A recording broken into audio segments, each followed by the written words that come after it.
Spreads, totals, props. Lots of ways to win money, but also lots of ways to lose. It's time for some sharp analysis. All sports, all over the globe, all the time. Home of the Guest Bettor jackpot, it's CorBET. Here is your host, Dylan CorBET. All right, welcome in. Thursday edition of CorBET. I wanted to record yesterday, but Jesus Christ. I mean, just so much shit's going on, a lot of anxiety, but we're not going to touch on that. This is your escape. Sports caching. We're going to provide that for you. So, yes, new studio or upgraded studio. I've got more decor behind me. How about the office for Matthew Ice, downtown Minneapolis, our resident lawyer? CorBET, my God, speaking of chaotic, the last 7 days. Oh my God, I'm finally in the green after just getting slaughtered, units left and right. I'm bleeding. I'm crossing to the finish line. Last 7 days, finally hitting above 50% again. Let's see here, 39 and 31. Come on, let's keep it going. Let's keep it going.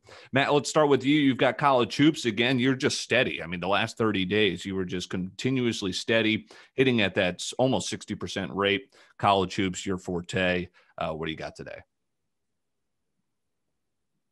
Yeah, 3 plays. First 2 we're going to be in the Big Ten.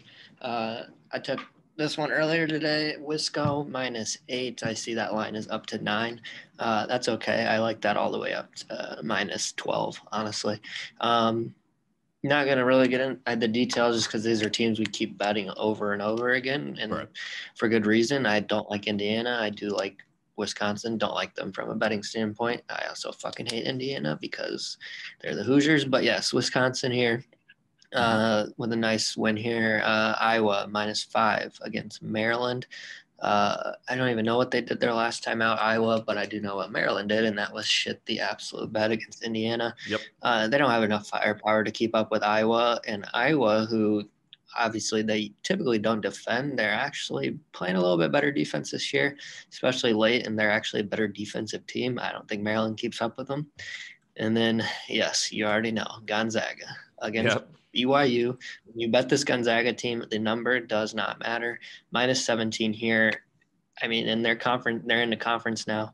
They were -17 against San Fran, and they won by 30 plus. A lot of these games are going to be in that 17 to 22 range. Gonzaga's just going to keep rolling, guys. Keep taking it. So I like the Zags -17.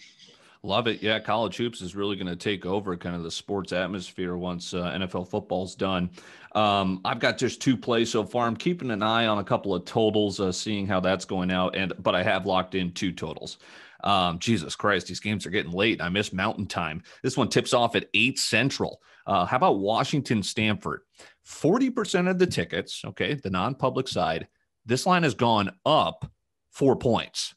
That's a little too odd for me. So I'll take the over here, a sign of sharp action, over 137 in the Pac-12 battle. And I want to get your thoughts on this one, Matt. Illinois playing today. I like the under. I've got it at 148. How do you see this game? I saw people like Illinois against Northwestern, who's been struggling of late.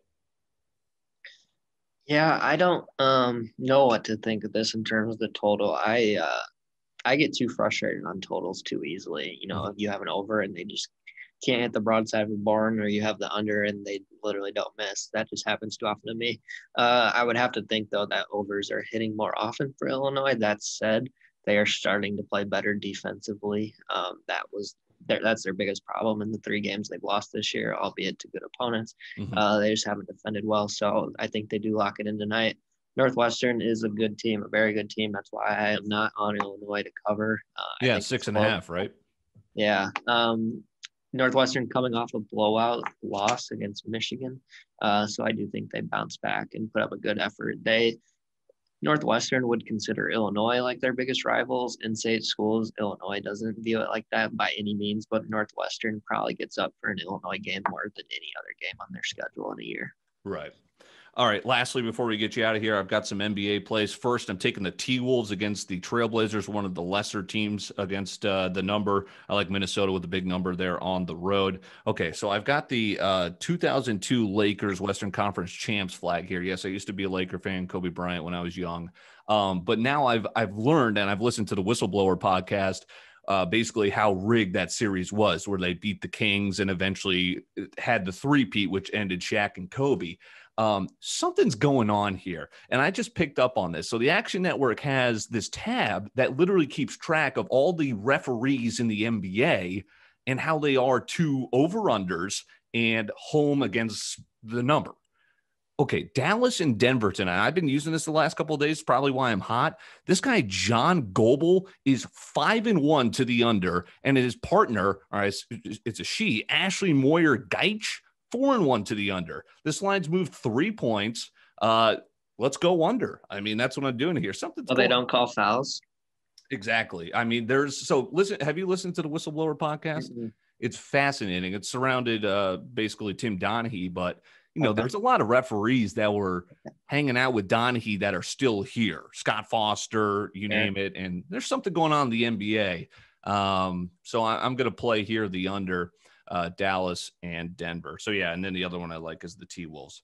All right.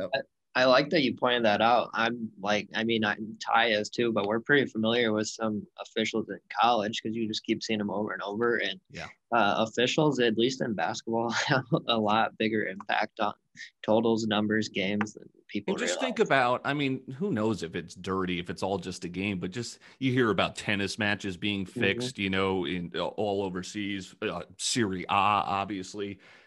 Think about how much gambling money is pouring into the U.S. right now, and what the refs just don't know what the line is. I mean, there's something up, but hey, let's cash. That's what we're here for, right?